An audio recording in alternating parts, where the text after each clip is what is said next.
본 방송에서 제공하는 투자 정보는 투자 판단에 대한 조언입니다.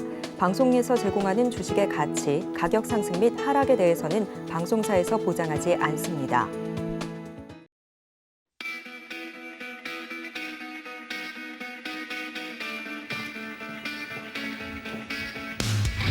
안녕하세요. 한 주를 마무리하는 금요일입니다. 고수익 작전 타임, 오늘 금요일장까지 잘 마무리하실 수 있도록 고수익 작전 오늘도 열심히 꼼꼼하게 짜드리도록 하겠습니다.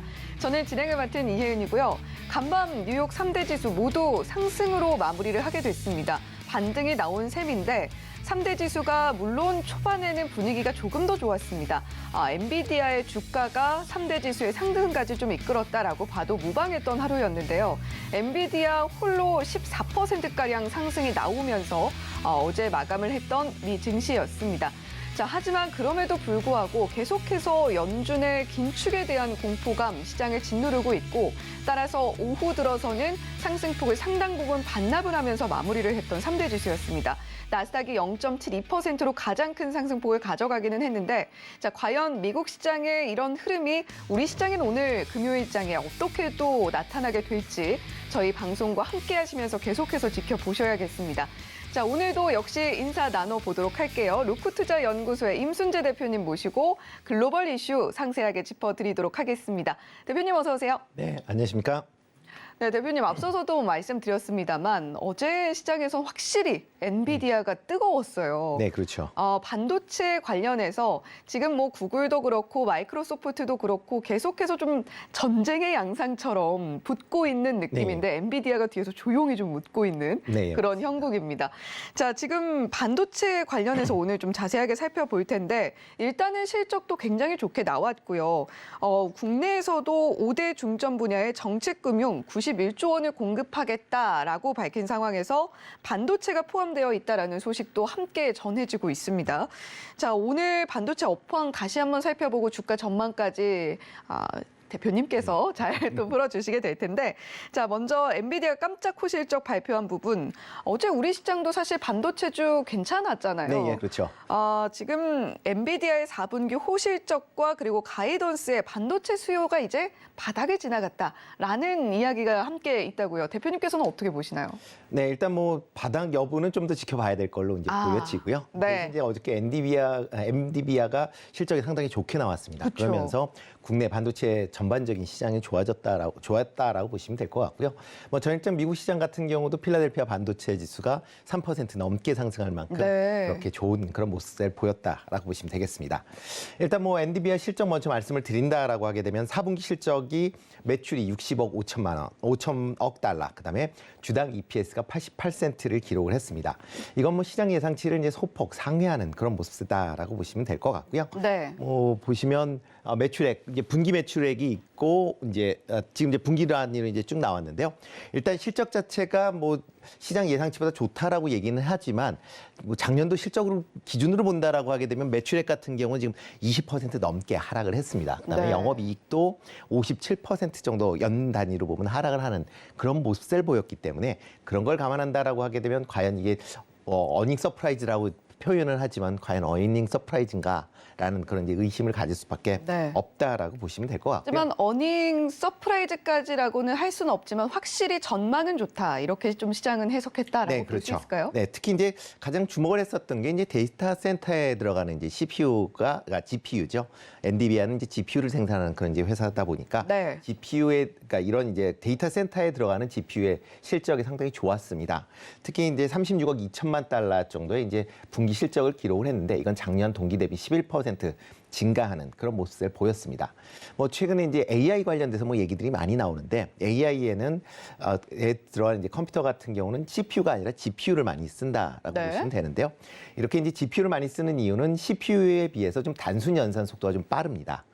그렇기 속도 때문에 네, 속도 때문에 이제 그리고 이제 처리할 때 이제 부하가 좀 더 적게 걸린다라는 거고요. 대신 이제 아주 고도의 어려운 거는 이제 처리하기는 좀 어렵다. 네. 그러니까 상대적으로 AI가 아주 고도의 정보를 처리한다라기 처리하기보다는 많은 데이터 양을 처리하다 보니까 이런 GPU에 대한 수요가 좀 더 커지고 있는 그런 상황이다라고 보시면 되겠습니다. 많은 데이터를 빠르게 좀 살펴보고 빠르게 좀 도출을 해줄 수 있는 네, 그런 그렇죠. 능력은 GPU가 낫다. 네. 그러다 보니까 이제 뭐 AI 쪽에는 이제 GPU를 많이 쓴다라고 네. 보시면 되겠습니다. 대신 이제 게임 관련된 분야, 그러니까 보통 저희가 엔비디아라고 하게 되면 가장 많이 생각하는 게 비디오 카드다라고 생각하시면 되는데요. 네, 이런 컴퓨터 좋아하시는 분들은 다 아는. 네, 그렇죠. 모든 컴퓨터가 요즘에 뭐 시장 점유율이 한 80%가 넘으니까 엔비디아께 그렇기 때문에 이런 이제 PC에 들어가는 이제 비디오 카드의 매출은 상당히 좀 줄었습니다. 이유 자체는 이제 PC의 수요가 그만큼 작년에 좀 4분기에 줄었다라고 네. 보시면 될 것 같고요. 그러다 보니까 이제 그런 분야에 대한 부분은 좀 걱정스럽다라는 그런 얘기는 있습니다. 또 이제 자동차 관련된 분야, 그러니까 특히 자율주행과 관련돼서 요즘에 이제 원칩으로 만드는 경우들이 많기 때문에요. 이런 자동차 관련된 반도체는 수요 증가로 인해서 전년 대비 135%의 매출 증가세를 보이고 있습니다. 네, 원칩으로 만든다는 게 어떤 의미일까요? 그러니까 이제 보통 저희가 그 자동차 관련된 이제 여러 가지 이제 전장 부품들이 있는데 그거를 네. 하나의 칩으로 만들어서 좀 더 빠르게 처리를 할 수 있고 그다음에 좀 그 사이즈도 줄일 수 있는 그런 더 이제 고도의 기술력이 필요하겠네요. 네, 그렇죠. 뭐 그렇기 때문에 그런 이제 칩 설계를 아무나 할 수 있는 건 아니고요. 네. 뭐 엔비디아가 그 관련된 칩 설계를 한다라고 보시면 될 것 같습니다. 뭐 대표적으로 벤츠의 지금 그러니까 자율주행 이제 3세대가 이제 출시가 될 걸로 예상이 되는데 거기 네. 들어가는 칩도 엔비디아랑 같이 이제 만든 칩이다라고 보시면 될 것 같습니다. 뭐 이런 이제 자동차 뭐 국내에서도 전장 관련된 부분에 대한 이제 기대가 커진 것처럼 엔비디아도 전장 관련된 부분에 대한 기대감이 이전보다도 좀 커졌던 그런 상황이다라고 보시면 될 것 같고요. 이에 따라서 1분기 가이던스가 시장 예상치보다 좀 좋게 나왔습니다. 시장 예상치는 63억 5천만 달러 정도가 될 것이다라고 예상을 했는데 회사 측에서 가이던스는 65억 달러 정도를 지금 예상하고 있는 그런 상황이었기 때문에 주가가 좀 강한 그런 모습을 좀 보였다라고 보시면 될 것 같고요. 그러다 보니까 엔비디아를 비롯한 이제 반도체주가 전체적으로 좋은 모습을 보이면서 국내 반도체주도 강한 흐름세를 보였습니다. 특히 최근에 이제 AI 관련된 얘기가 국내에서도 강한 이제 화두다라고 얘기가 되다 보니까 네. 특히 이런 AI에 들어가는 고광대역 반도체, 그러니까 메모리 반도체에 대한 그런 관심 사항이 좀 커졌다라고 보시면 될 것 같고요. 현재 그런 이제 고광대역 이제 메모리 D램을 만들 수 있는 회사가 삼성전자와 그다음에 SK 하이닉스 이렇게 두 군데밖에 없다라고 보시면 될 것 같습니다. 특히 SK 하이닉스 같은 경우는 엔비디아의 HMB 3죠. 3 관련된 칩을 이제 납품을 하고 있다라고 보시면 될 것 같고요. 삼성전자 같은 경우 AMD의 관련 칩을 메모리 칩을 납품하는 그런 모습을 보이고 있다라고 보여집니다. 네. 이렇게 된다라고 하게 되면 향후에 이런 그 AI 관련된 그 매출이 엔비디아가 증가한다라고 하게 되면 관련된 메모리에 대한 부분도 수혜를 입을 가능성은 충분히 있다라고 예상을 하고 있고요.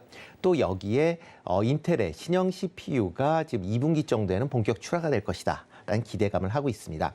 이런 신형 CPU가 출시가 이제 본격화된다라고 하게 되면 재작년부터 계속 얘기가 나왔었던 DDR5 D램이 본격적으로 사용량이 이제 확대될 걸로 그렇게 기대가 되고 있고요. 네. 그런 부분이 어저께 전반적으로 반도체 관련주의 시세에 영향을 미친 거 아닌가라는 생각을 해보고 있습니다.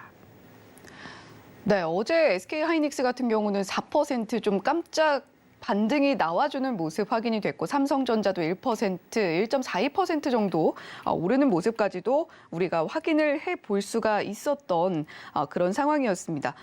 지금 엔비디아 같은 경우에는 AI 쪽의 수요도 분명 있지만 전장 쪽으로도 계속해서 성장세를 보이고 있는 모습들 임순재 대표님께서 짚어주셨고요. 자, 그런가 하면 우리가 AI 기대감은 분명 있는데 이런 기대감에 투자 기조 복귀론이 좀 등장한 상황입니다. 그런데 이 내용이 오히려 업황 개선의 발목을 잡을 수도 있다. 이런 이야기도 있더라고요. 이건 우리가 어떻게 봐야 될까요? 네, 그건 크게 보면 그럴 수 있다라는 거고요. 그거보다는 일단 이제 지금 AI 관련된 반도체에 대한 기대가 상당히 큰 건 사실입니다. 네. 근데 과연 그러면 AI 반도체가 얼마나 팔릴 것이냐, 팔리고 있느냐를 본다라고 하게 되면 전체 이제 그 AI 반도체는 이제 서버용 반도체 중에 하나다라고 보시면 될 것 같고요. 서버용 반도체의 지금 매출 규모로 보면 한 5% 정도 차지한다라고 보시면 되겠습니다. 있습니다. 그러니까 전체 메모리 반도체의 이런 AI용 반도체가 차지하는 비율은 2%가 채 안 된다라고 보시면 될 것 같은데요. 그렇기 때문에 AI 반도체가 뭐 잘 팔린다라고 그래서 반도체 업황이 전반, 그러니까 특히 이제 메모리 반도체 업황이 개선이 된다라고 보기는 조금 어렵다라는 거죠. 시기상조다. 그렇죠. 그러니까 2%가 뭐 전체적인 뭐 수익이 아무리 많이 난다라고 해도 시장 전체가 사이즈에 영향을 미치긴 좀 네. 상당히 뭐 어렵다라고 보시면 되지 않을까 싶습니다. 특히 이제 최근 들어 그 메모리 반도체에 가장 우려가 되는 게 이제 전방 산업인 IT 기기에 대한 이제 수요 부진이 가장 큰 원인이다라고 보시면 될 것 같습니다. 뭐 IT 관련된 부분이 뭐 코로나 이후에 뭐 재택근무나 뭐 관련돼서 이제 많이 팔렸었던 그런 측면은 있는데 그 네. 이후에 이제 어느 정도 뭐 교체 수요는 어느 정도 끝났다라고 보여지고요. 뭐 스마트폰 같은 경우도 뭐 비슷한 그런 케이스다라고 보시면 될 것 같습니다. 여기에 이제 보통 서버용 이제 D램, 특히 이제 클라우드에 많이 들어간다라고 얘기가 되고 있는데 네. 경기가 둔화가 되면서 이런 클라우드에 대한 수요도 상대적으로 줄면서 전반적으로 이제 D램의 수요가 좀 많이 좀 줄었다라고 보시면 될 것 같습니다. AI 쪽은 계속해서 기대감이 깃들고 있지만 정작 계속 지속을 해왔던 사업군 내에서는 수요가 좀 오히려 줄고 있고 네, 그렇죠. 개선도 뚜렷하게 보이지 않는다라고 네. 저희가 해석해 볼 수 있겠네요. 네, 그렇죠. 그리고 또 이제 AI 관련된 기대도 많이 하고는 있지만 네. AI가 지금 당장 이제 시장이 확대된다라고 보기도 어려울 것 같습니다. 뭐 지금 투자를 한다라고는 하지만 아마 하반기 이후에 본격적으로 AI 관련된 분야의 투자가 이루어질 걸로 예상이 되고 있고요. 네. 그렇기 때문에 반도체 업체 차원에서 본다라고 하게 되면 상반기 매출보다는 하반기 매출이 일정 부분 좀 반영이 될 가능성은 충분히 있다. 그럼 현재 주가는 하반기에 이렇게 수요가 늘어나게 될 부분에 대한 선반영이 되고 있다라고 해석을 해봐도 될까요? 네, 그렇죠. 뭐 일단 반도체 업황 자체가 하반기 이후에 개선이 될 것이다라는 기대감이 이제 큰 그런 상황입니다. 네. 그렇지만 과연 좋아질 것인지 여부는 좀 더 지켜봐야 되지 않을까라는 생각을 하고 있는데요. 그 이유 중에 하나는 이제 경기 침체가 과연 있을 거냐 없을 거냐라는 부분입니다.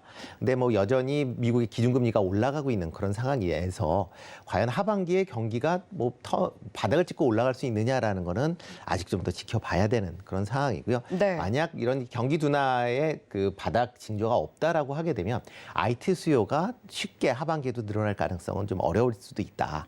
그렇게 되면 뭐 이런 반도체 관련된 업황이 뭐 지금 상반기에 바닥을 찍고 하반기에 좋아질 것이다라는 기대감이 뭐 1, 2분기 정도 더 늦어질 가능성도 충분히 있다라고 보여집니다. 그렇기 때문에 최근에 올라간다라는 것 자체가 이런 이제 기대감 때문에 올라갔는데 만약 이런 기대감이 조금 무너진다든가 아니면 좀 줄어든다든가 하게 되면 네. 다시 조금 조정받을 가능성도 있다라는 점도 좀 감안하셔야 되지 않을까 싶습니다. 네, 눈에 띄는 분명한 호재가 있습니다만 그럼에도 불구하고 우리가 투자를 하는 데 있어서 주저하게 하게 되는 그런 요인들도 분명히 자리하고 있는 상황입니다. 좋은 소식과 걱정스러운 소식이 혼재하고 있다 이렇게 좀 봐도 될 텐데 반도체에 다시 좀 투자를 해보고 싶다라고 생각하시는 분들한테는 상당히 혼란스러운 상황일 것 같아요. 네. 자, 투자 타이밍 우리가 어떻게 잡아봐야 되겠습니까? 네, 일단 뭐 최근 들어 이제 AI 관련된 이제 기대감 때문에 이제 많이 올랐다라고 보시면 되는데요. 네. 일단 뭐 관련된 그 부분은 뭐 계속 관심은 가지셔야 되지만 당장 실적은 반영되기는 좀 어렵다라고 이제 말씀을 드렸고요. 네. 대신 이제 여러 가지 반도체 이제 대외적인 부분을 좀 더 이제 관심 있게 보셔야 되지 않을까 싶습니다. 특히 어저께 이제 나온 것 중에 하나가 이제 미국의 대중국 반도체 규제에 대한 그런 폭풍에 대한 부분도 조금 주의해 볼 필요가 있지 않을까 싶습니다. 뭐 작년 10월 달에 이제 미국이 이제 대중국 관련된 반도체 첨단 장비에 대한 이제 수출을 좀 중지시킨 그런 상황입니다. 네. 그런 이제 국내 업체의 이제 중국 공장일 경우는 1년 정도의 유예 기간을 지금 둔 그런 상황이고요. 근데 어저께 이제 미국 상무부 차관보가 이제 어저께 그 한미 경제 안보 포럼에서 이제 발언한 내용을 본다라고 하게 되면 지금 뭐 한국 기업의 1년 유지에 대한 부분이 종료될 가능성에 대한 부분도 언급을 했다라고 이제 유예해 주는 것을 그만하겠다. 우리 기업엔 좋지 않겠네요. 네, 그렇죠. 특히 이제 정확하게 뭐 말한 거는 중국 내 생산 시설을 기술을 추가적으로 업그레이드하는 거에 대해서는 뭐 약간 이제 조금 그러니까 그거에 대해서 멈춰야 된다라는 그런 발언을 했습니다. 그러니까 더 이상의 어떤 중국에서의 영향력을 확대하지 말아라. 네, 그렇죠. 그렇게 되면 뭐 중국 내에서 지금 뭐 공장이 들어가 있는 뭐 삼성진 삼성전자나 특히 이제 SK 하이닉스 같은 경우는 디램 생산 공장이 이제 크게 있기 때문에 네. 그런 경우에 조금 중국 내에서 생산할 수 있는 디램의 한계가 좀 봉착할 가능성도 있다라고 보여지고요. 물론 이제 그 물량 자체를 국내에서 생산할 수 있다라는 뭐 그런 생각은 있지만 단기적으로는 조금 영향을 받을 수밖에 없다라고 보여집니다. 그렇기 때문에 이제 그런 걸 감안한다라고 하게 되면 IT 산업 전체적인 이제 회복 시점에 접어드는 그런 시점을 확인한 다음에 투자하시는 게 좀 어떨까라는 좀 개인적인 생각을 하고 있는데요. 네. 특히 이제 반도체 디램 가격을 좀 더 주의 깊게 보시면 어떨까 싶습니다. 뭐 반도체 디램 가격은 뭐 2021년도 이제 여름 이후에 계속 지금 하락을 하는 그런 모습을 보이고 있고요. 또 올해 같은 경우도 지금 1월 달에 한 18% 정도 디램 가격을 하락하게 하는 그런 모습을 보이고 있습니다. 뭐 2월 달에는 일단 지금 디램 가격이 조금 하향세가 조금 멈추는 거 아니냐라는 그런 기대감 때문에 네. 최근에 이제 바닥론이라는 부분이 이제 다시 불거지고 있기는 하지만 여전히 반도체 가격의 하락이 멈출 것인지는 좀 더 지켜보셔야 되지 않을까 싶고요. 만약 이런 반도체 가격의 하락이 일단 멈추고 조금이라도 뭐 옆으로 횡보하거나 조금 상승 전환한다라는 그런 기미가 보인다라고 하게 되면 네. 반도체 관련주 쪽에 투자를 그때 아마 조금 관심 있게 보시는 것도 되지 않을까라는 생각을 좀 해보고 있습니다. 네, 우리가 뭐 사실 증시도 그렇지만 지금이 바닥인가 하고 들어갔는데 지하가 있고 또 지하 2층이 있고 이런 경우도 있잖아요. 네, 그렇죠. 임순재 대표님께서는 일단은 바닥을 정말 잡았는지 확인을 해보고 들어가도 그때도 투자 타이밍 늦지 않을 것 같다라는 이야기 해주셨고 무엇보다 디램 가격 추이를 우리가 잘 살펴볼 필요가 있다라는 이야기까지 함께 들어봤습니다. 자, 그렇다면 우리가 종목들도 좀 챙겨봐야 될 텐데요. 지금 반도체 이슈가 나올 때마다 당연히 삼성전자, SK 하이닉스, 요즘에는 뭐 DB하이텍까지 함께 이야기를 하고 있는데 임순재 대표님께서는 어떤 종목 좀 봐주시겠어요? 네, 일단 뭐 대표적으로 뭐 삼성전자를 본다라고 하게 되면 삼성전자 같은 경우는 이제 최근에 이제 주가가 바닥을 찍고 조금 올라오는 그런 모습을 좀 보이고 있습니다. 뭐 차트상으로 본다라고 하게 되면 뭐 지난 이제 올 1월 달이었죠. 55,000원을 이제 일부 이제 하향을 했었지만 다시 이제 반등을 하는 그런 모습을 좀 보였고요.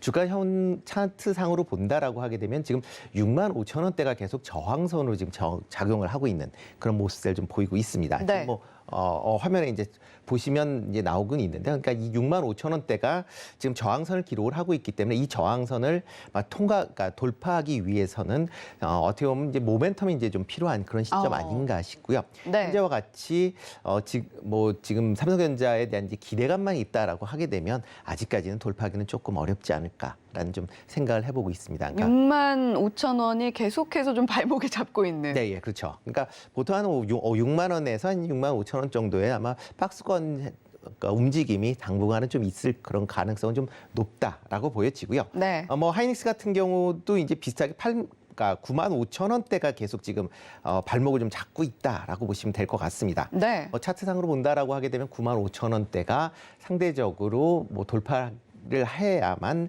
추가적인 상승이 좀 가능하지 않을까라는 생각이 들고 있고요. 만약 95,000원대를 돌파하지 못한다라고 하게 되면 계속 옆으로 좀 횡보하는 그런 기간이 뭐 불가피하지 않을까라는 또 생각을 해보고 있습니다. 네, 그렇다면 그 삼성전자와 SK 하이닉스가 각각 65,000원, 95,000원을 뚫어낼 수 있는 모멘텀은 아직까지 시장에는 없는 걸로 보인다. 이렇게 좀 해석을 할 수 있을까요? 네, 그렇죠. 뭐 그러려면 뭐 디램 가격이 아마 반등을 한다든가 네. 아니면 관련된 뭐 매출이 좀 좋아져야 된다라는 지금 기대감이 있어야 현재 되는데. AI에 대한 그런 기대감만으로는 뚫어내기는 좀 어려운 상황인 그렇죠. 거죠. 뭐 그렇게 제 개인적인 생각을 하고 있습니다. 그러니까 네. AI에 대한 매출이 뭐 기대감은 있지만 실질적으로 뭐 크게 반영을 못한다라고 하게 되면 전방 산업이 이제 IT나 서버 관련된 그런 이제 수요가 커져야 되는데요. 네. 특히 이제 서버 업체 같은 경우는 그러니까 작년 같은 경우에 뭐 좋아질 것이다라는 기대감 때문에 재고를 많이 쌓아놓은 그런 상황입니다. 그렇기 때문에 추가적인 발주가 좀 어려울 걸로 예상이 되고 있고요. 특히 뭐 삼성전자 같은 경우가 지금 SK 하이닉스나 뭐 마이크로 테크놀로지 같은 경우는 지금 디램에 대한 그 감산을 하겠다라고 얘기는 하고 있지만 삼성전자는 아직까지 감산에 대한 얘기를 하고 있지 않은 그런 상황입니다.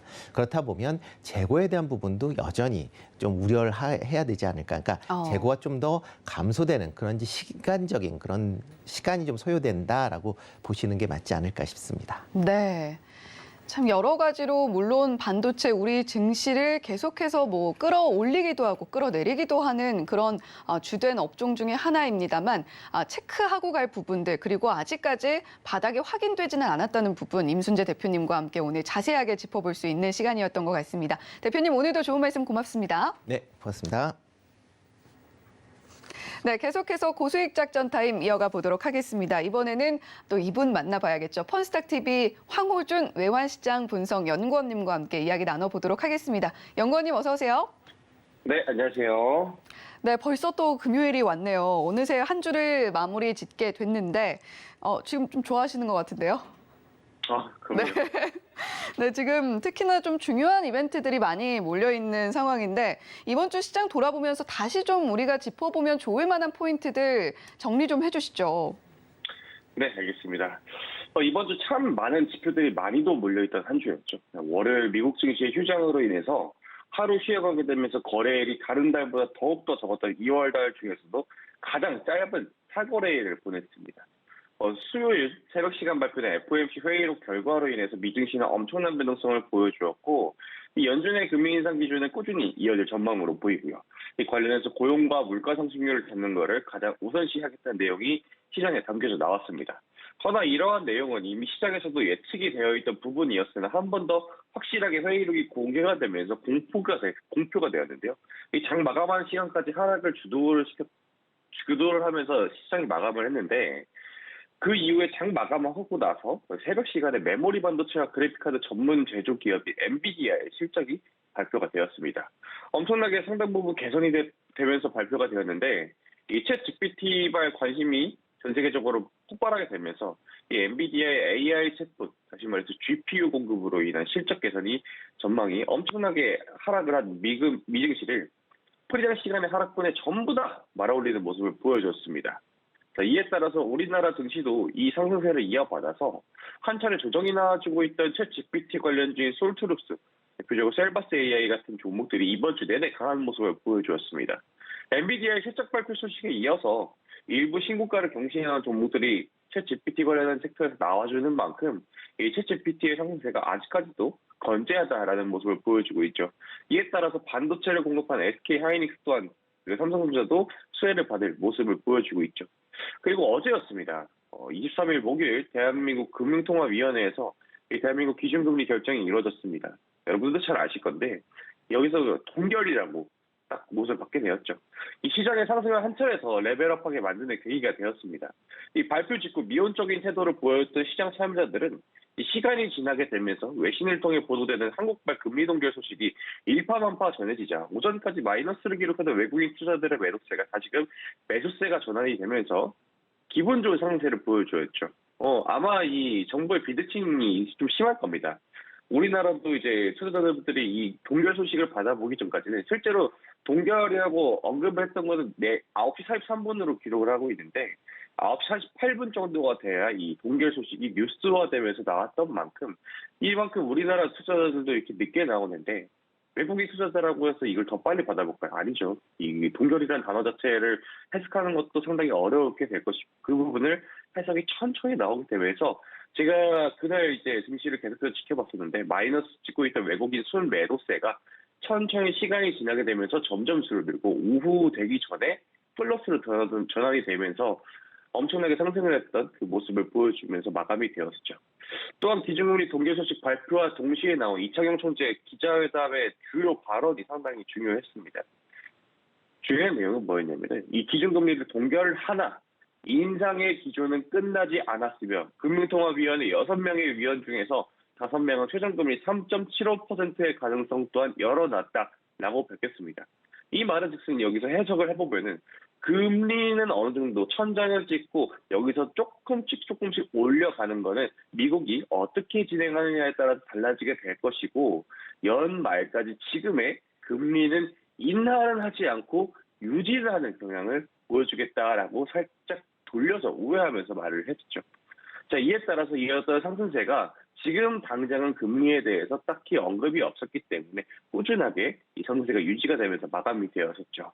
이외에도 이번 주에는 특히 윤 대통령이 장 마감 후에 일부 산업군들에 대해서 이야기가 상당히 언급이 많이 하고 있습니다. 벌써 이틀째 연속으로 진행이 되고 있는데 이 화요일 장 마감 후에는 서울시를 시작으로 해가지고 저출산 정책을 발표를 했습니다. 제가 지난번에 다뤄드리면서 이제 실효성이 있느냐 없느냐가 아니라 이 저출산에 대해서 정부 차원에서 지금 인식을 하고 있고 개선하려고 하는 이 의지가 상당히 다음번에도 추가적인 이슈가 될 것 같아서 저출산 관련주를 한 번 더 주목해야 될 모멘텀이 생겨났다라고 언급을 해드렸죠. 그리고 수요일에는 제조업 분야의 세액 공제를 확대하는 소식과 함께 원전, 그리고 방위산업, 해외건설, 농수산, 식품, 콘텐츠, 그리고 바이오 등 이걸 제외하고 12개의 분야를 집중적으로 지원하겠다라는 방침 또한 같이 발표를 했습니다. 이에 따라서 다음 주는 글로벌 일정들 외에도 국내 증시에서는 윤 대통령이 직접 지시한 저출산과 그리고 복지 테마, 원격 비대면 진료와 제조업 분야의 정부 차원의 전폭적인 지원으로 인해서 제조업 기반의 반도체 관련 종목들의 상승이 예상이 되는데 이에 따른 종목들은 제가 매주 화요일과 목요일 공략해드릴 예정이니 함께 하시면서 그 부분을 참고하시면 되도록 하겠습니다. 네, 이번 주 확실히 화두는 금리였던 것 같습니다. 한은 금통위도 이번 주에 있었고 또 미국 시장도 FOMC 의사록 발표하면서 금리 인상 계속해서 이어갈 것이다라는 이야기가 시장 전반에 좀 많이 돌았던 한 주였던 것 같은데요. 또 황우준 연구원님께서 짚어주셨듯이 이번 한 주 동안 정책적인 테마들이 상당히 많이 돌았던 한 주였던 것 같습니다. 다음 주 또 화요일과 목요일 또 기대하게 만들어주시는 그런 이야기도 함께 전해주셨네요. 자, 그렇다면 우리가 다음 주 준비도 확실히 필요한 시점인데 다음 주는 2월의 마지막 그리고 더불어서 3월의 시작이 함께 자리하고 있는 주잖아요. 자, 3월에 우리가 좀 준비를 해봐야 될 중요한 이벤트들 어떤 게 있고 어떤 일정들 우리가 연구원님과 함께 챙겨보면 좋을까요? 네, 3월 달은 글로벌 일정으로는 중국의 방향성이 상당히 중요합니다. 이 3월 4일부터 시작되는 중국 양회는 전국 인민대표대회 그리고 중국 인민정치협상회의 줄여서 정협 그리고 혹은 전인대 등 부르는 방법도 참 가지각색입니다. 양회라고 지금부터 읽겠는데 3월 열리는 양회는 중국 최대의 연례 정치 행사입니다. 이 3월 4일을 전후로 상승 추세에 복귀할 수 있다는 전망이 지금 상당히 조금 우세한 가운데입니다. 중국 증시가요. 이 정책 모멘텀과 그리고 중국 소비 종목들의 수혜가 상당히 조금 기대가 되고 있는데 현재 2월 달을 기점으로 해서 중국과 미국의 사이가 이 정찰풍선이라는 이슈를 시작으로 해서 러시아에 군사적으로 지원을 하려는 군사적 지원을 하려고 있는 중국 정부를 미국 정부가 주말 사이 정상회담을 통해 가지고 공개적으로 비난을 하게 되면서 지정학적 리스크가 금융시장 전반적으로 두텁게 깔려 있는 지금의 상황이죠. 이러한 상황 속에서 이슈가 발생하고 어느 정도 시간이 지났고 양회 전까지는 중국 측에서도 좀 껄끄러울 겁니다. 지금의 상황을 계속 유지하게 되면. 이 화해 스탠스로 갈 가능성이 높다라고 좀 보고 있는데 올해는 중국과 미국 양 국가가 정치적으로 이 큰 이벤트가 중간 선거라든지 아니면 지역구 선거라든지 이런 이벤트가 없고 중국의 대규모 인사 개편 이런 이벤트 또한 양 국가 둘 다 없습니다. 그렇기 때문에 이 시진핑 정부는 미중 갈등을 최소화를 해서 그간의 팬데믹과 러우 전쟁 그리고 글로벌 경기 침체의 여파를 최대한 빠르게 벗어나는 것이 이번 연도의 목표라고 저는 보고 있는데 이 중국의 경제 성장률 GDP를 회복하려는 목표가 과연 그 궁극적인 목표라고 저는 보고 있습니다. 또한 중국은 내부에서도 소비가 정말 활발하게 이루어지는 시그널들이 보여지고 있는데 이 지표상으로 봤을 때는 중국 제조업 구매자 관리 지수인 PMI와 그리고 비제조업 PMI 또한 각각 50.1포인트 그리고 54.4포인트로 나오게 되면서 이 경기 확장의 스탠스로 넘어가게 됐습니다. 팬데믹이 끝나게 되면서 억눌렸던 소비 욕구와 그리고 춘절을 전후로 해서 대내외적으로 보여준 인민들의 소비 패턴 이 모든 게 아우러져서 이 중국 정부는 2023년 경제 성장률을 5.4% 이상으로 내다보고 있습니다. 이게 가능할까라고 생각하는데 중국이라는 나라는 항상 상상 외에 규격 외의 모습을 보여줬기 때문에 5.3% 그 이상도 저는 가능할 수도 있겠구나라는 생각을 하고 있는데 중국 정부도 말만 5.4%가 되는 게 아니라 행동으로 움직여야겠죠. 5.4%를 달성하기 위해서는 최대한 빠르게 지금의 미중 지금 냉전 이 관계를 개선을 해야 될 필요가 있겠습니다. 그 외에도 이 3월 21일 시작을 해서 3월 20일 미국의 기준금리가 결정이 되게 되겠죠. 현재 미국의 기준금리는 4.75%입니다. 지난번 발표된 FOMC 회의록의 내용을 밀어보게 되면은 향후 미국의 기준금리 대 임금 상승률 그리고 소비자 물가 지수, 실업시장 청구 건수, 매나임 중고차 지수, 그 외 부동산 관련 지수 등 다시 말해서 인플레이션에 직접적인 영향을 주는 지표들을 보고 결정할 것으로 예상이 되는 가운데에서 이 전일 자정 지점으로 해가지고 25bp 그리고 인상이 73%, 50bp 인상이 27% 정도로 예측이 되는데 이 부분이 금리 인상이 다가오게 되면서 천천히 증가하고 있는 추세라는 게 상당히 시장에 불안 요소로 작용할 전망입니다. 이 3월에도 앞서서 언급해드린 지표들이 발표될 예정이니 결과가 발표되면 그에 따라 해석도 추후 전달해드리도록 하겠습니다. 네, 짧은 2월이 지나가고 3월에는 또 중요한 이벤트들 무려 2가지가 있습니다. 중국에서 양회가 열릴 예정이고요. 3월 초입니다. 그리고 3월 후반부에 들어서면은 3월 FOMC가 또 자리하고 있다라는 점 황우준 연구원님께서 짚어주셨고요. 그때 또 이슈 더 자세하게 나눠주시면 좋겠습니다. 연구원님 오늘도 고맙습니다. 감사합니다.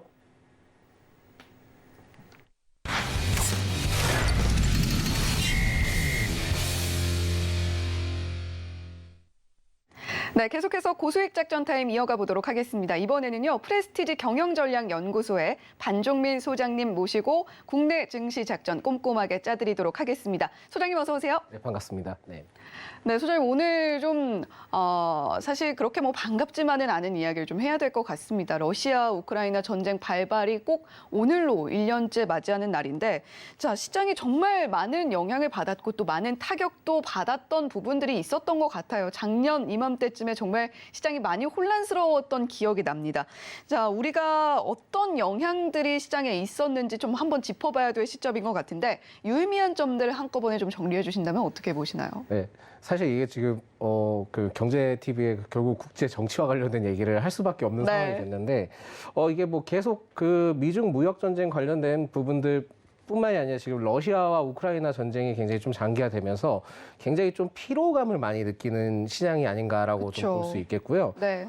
좀 특이한 점이 있다면은 그 러시아 하원이 최근에 러시아의 뉴스타트 참여를 중단하는 법안을 이제 통과가 되면서 결국은 지금 러시아가 뉴스타트 조약에 대한 중단이 지금 진행이 됐다. 네, 이 뉴스타트 조약도 한번 좀 짚어주시죠. 뉴스타트 조약 같은 경우에는 뭐 핵무기 관련된 얘기이기는 한데 사실상 이게 2010년 때 그 내용이 나왔던 내용이에요.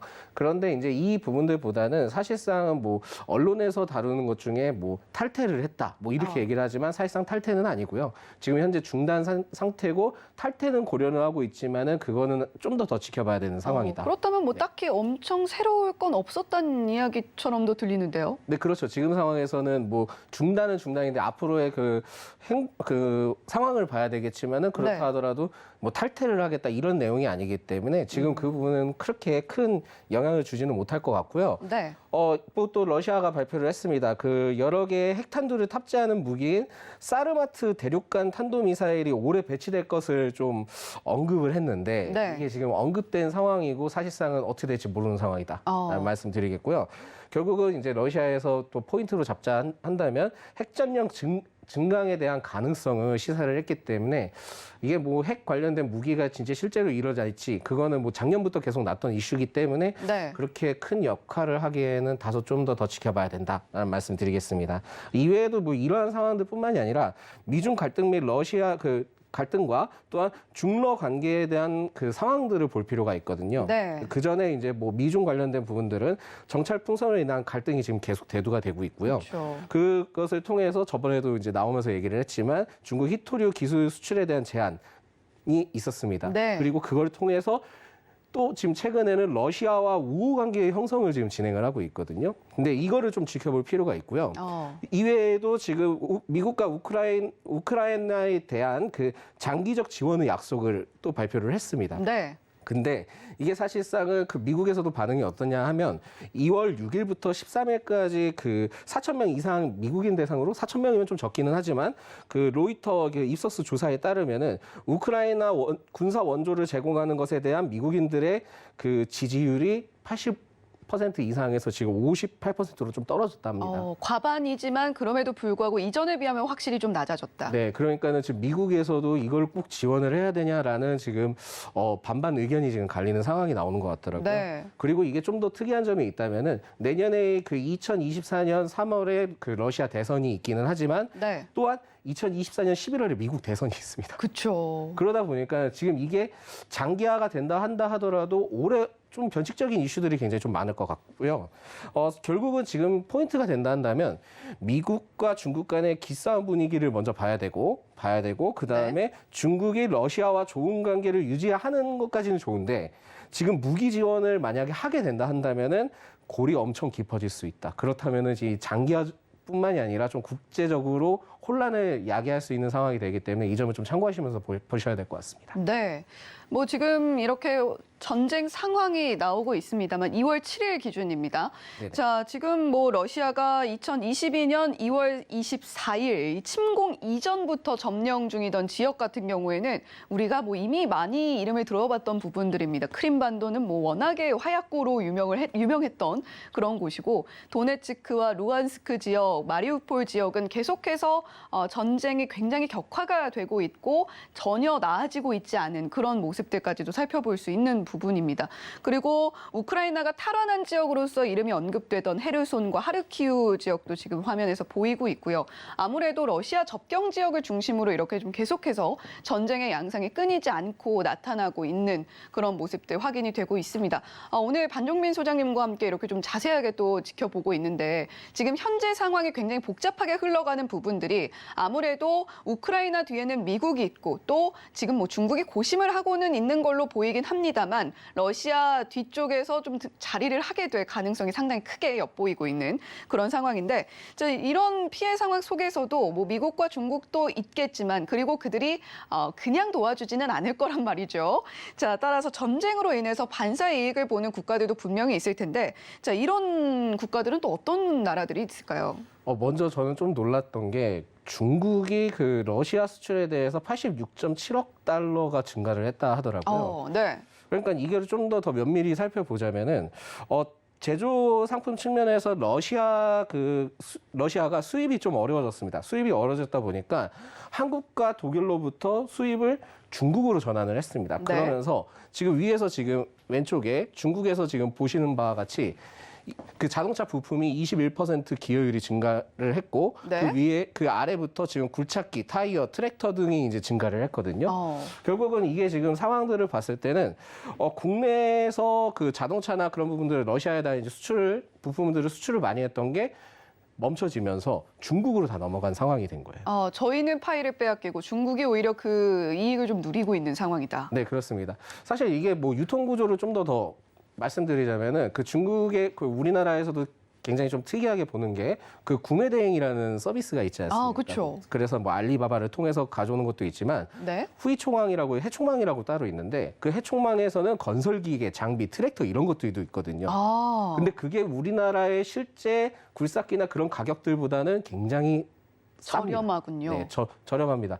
저렴하다 보니까 결국은 가격 경쟁력을 봤을 때는 뭐 분쟁도 분쟁이지만 가격 경쟁력을 봤을 때는 일단 중국 거를 사용을 해도 괜찮다. 그리고 우리나라에 지금 현재 판매되는 것 대부분의 경우에도 부품이 중국에서 통해서 들어온 케이스가 많았거든요. 네. 그러다 보니까는 뭐 실제 기술과 커스터마이징을 통해서 러시아에 수출하기까지는 뭐 질이 뭐 그렇게 높지는 않을 수는 있지만은 그러다가도 임시 방편으로는 굉장히 좀 좋은 부분이다. 그리고 이게 또 장기화가 돼서 러시아가 생각보다 만족도가 높다 한다면은 우리나라가 러시아에 조금 이게 수출 규모가 떨어질 수 있는 가능성은 매우 높은 거죠. 네. 이외에도 이게 사실상 제일 중요한 게 그 자동차 부품뿐만이 아닙니다.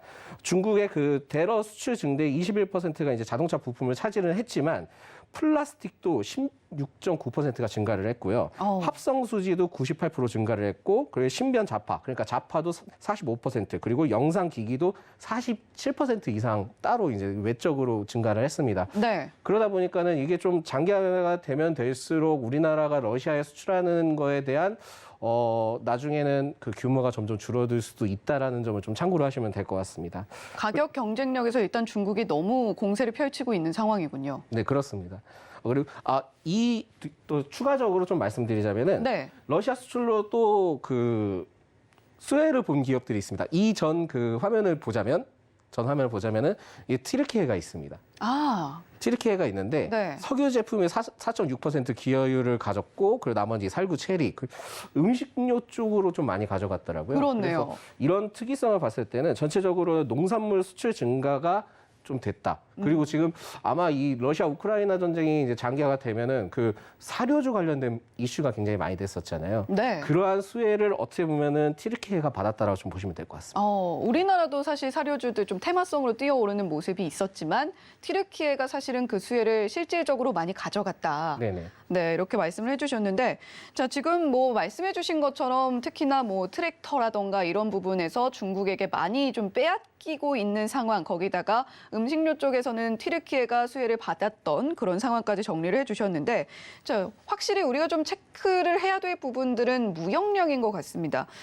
러시아 대러 무역량이 다른 나라보다 더 크게 줄었다. 이 부분에 우리가 좀 집중을 해봐야 될 것 같은데, 지금 말씀해주신 부분 외에도 더 특히나 좀 줄어든 부분들, 사실 전쟁이 처음 발발했을 때만 해도 자동차 관련주도 굉장히 안 좋았었잖아요. 네네, 그렇습니다. 네.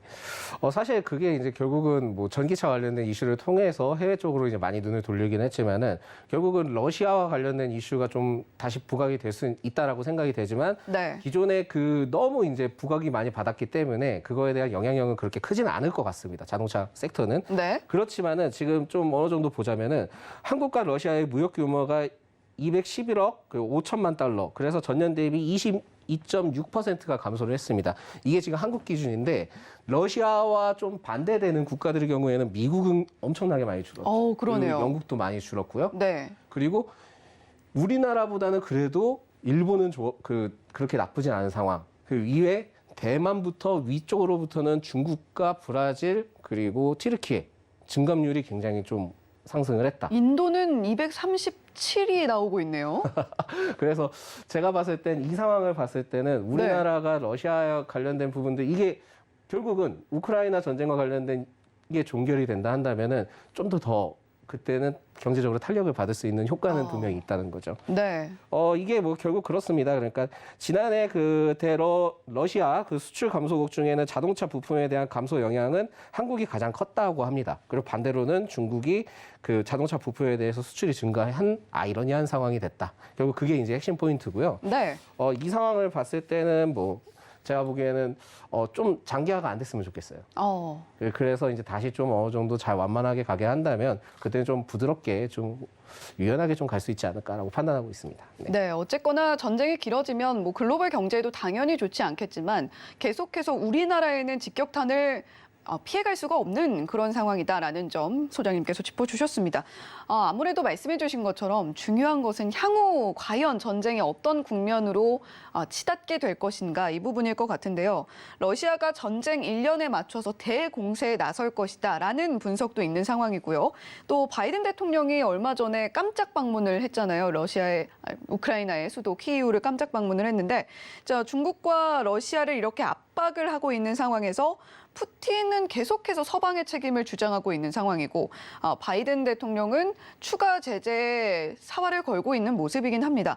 지금 이렇게 미국과 또 러시아뿐만이 아니라 뒤에 중국까지 좀 자리하고 있는 상황에서 전쟁의 향방을 우리가 좀 조심스럽게나마 예측해 본다면 어떻게 될까요? 네, 진짜 조심스럽게 예측을 해야 되는 상황이 됐죠. 네. 이게 솔직히 말하자면은 그 어디 쪽에 뭐 전쟁이 종결이 된다 아니면 장기화된다 이거에 대한 포커스가 명확하지는 않습니다. 지금 또 새로 화두가 떨면서 러시아가 제가 봤을 때 우리한테 좀 관심 좀 더 가져줘라고 저는 좀 생각을 하고 있는데 사실상 지금 이 상황에서는 제일 안 좋은 시나리오는 중국이 러시아에다가 무기 지원을 하게 된다는. 그러니까 이거는 지금 검토 썰입니다. 네. 가설이기 때문에 이 부분에 대해서는 좀 정확하게 명확하게 나와야 되는데 그 월스트리트 저널에서 20일 미 정부 관계자를 인용해서 중국이 현재 그 러시아에 무기를 지원하는 쪽으로 좀 기울고 있다라는 입장을 밝혔습니다.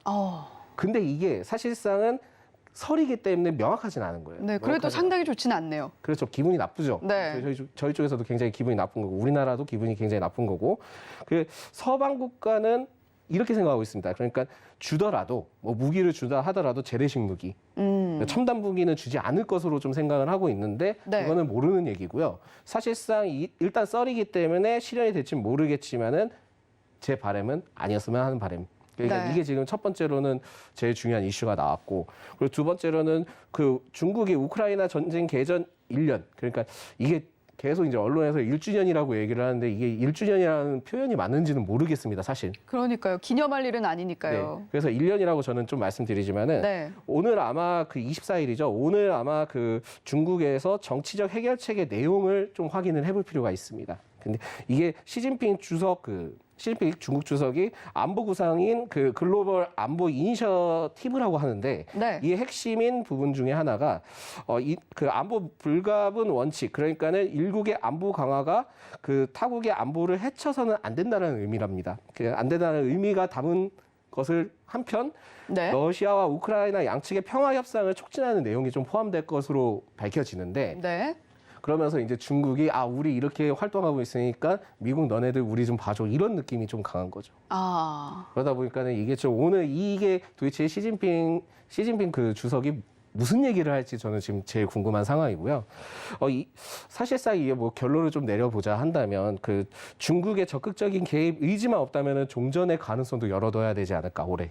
라고 저는 조심스럽게 예측을 하고 있습니다. 네. 그 이유 중에 하나는 첫 번째로는 전쟁이 생각보다 너무 장기화가 됐고요. 러시아도 예측하지 못한 상황이 된 거예요. 네. 그리고 주변 국가들의 불만이 제기가 됐는데 그걸 통해서 러시아가 자원으로 가지고 밀어붙였지만은 그 유럽도 천연가스 등의 자원 압박하던 그 국가의 대비책을 마련을 하고 있었습니다.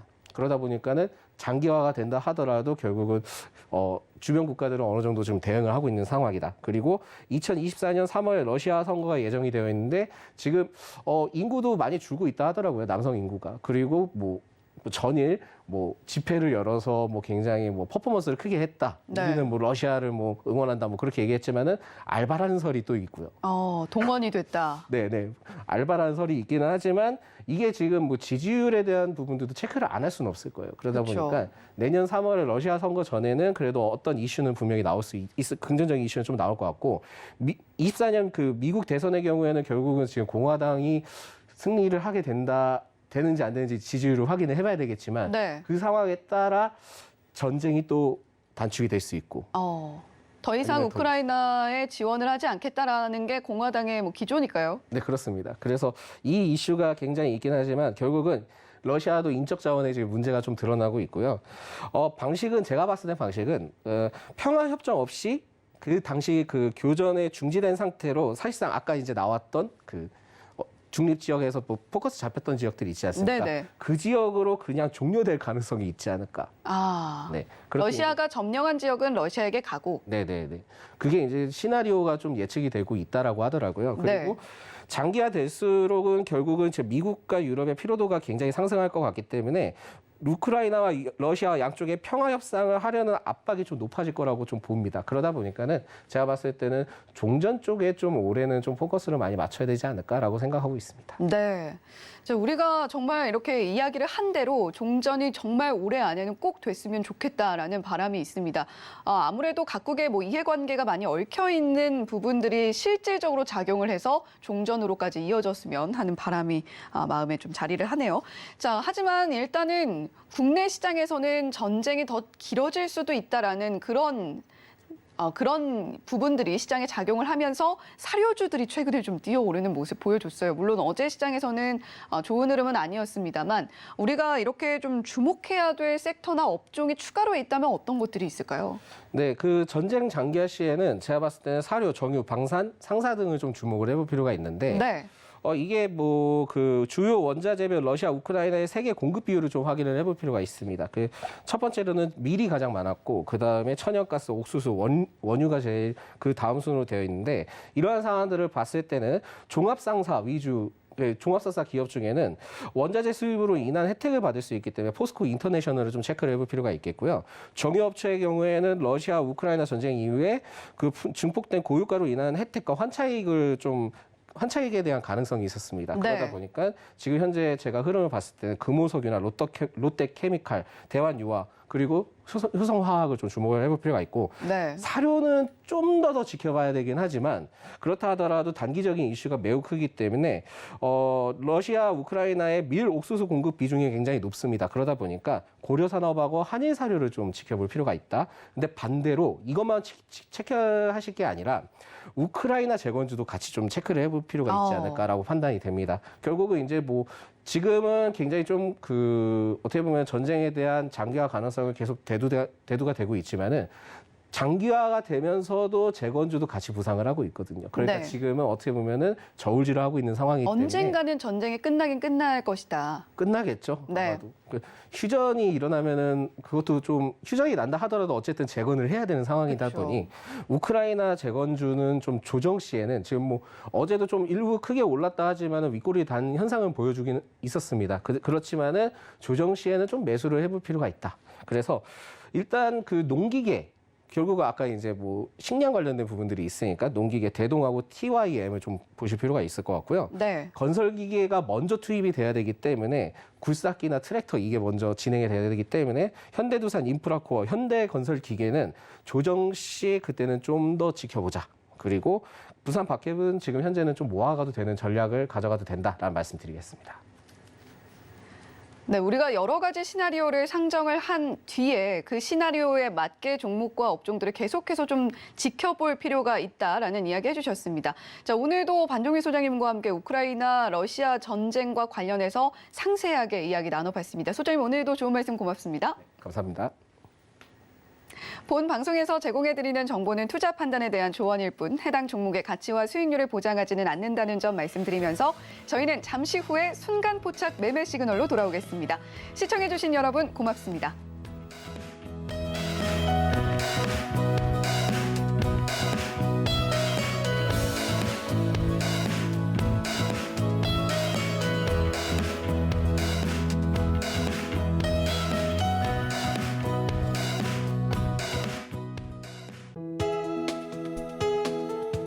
본 방송에서 제공하는 투자 정보는 투자 판단에 대한 조언입니다. 방송에서 제공하는 주식의 가치, 가격 상승 및 하락에 대해서는 방송사에서 보장하지 않습니다.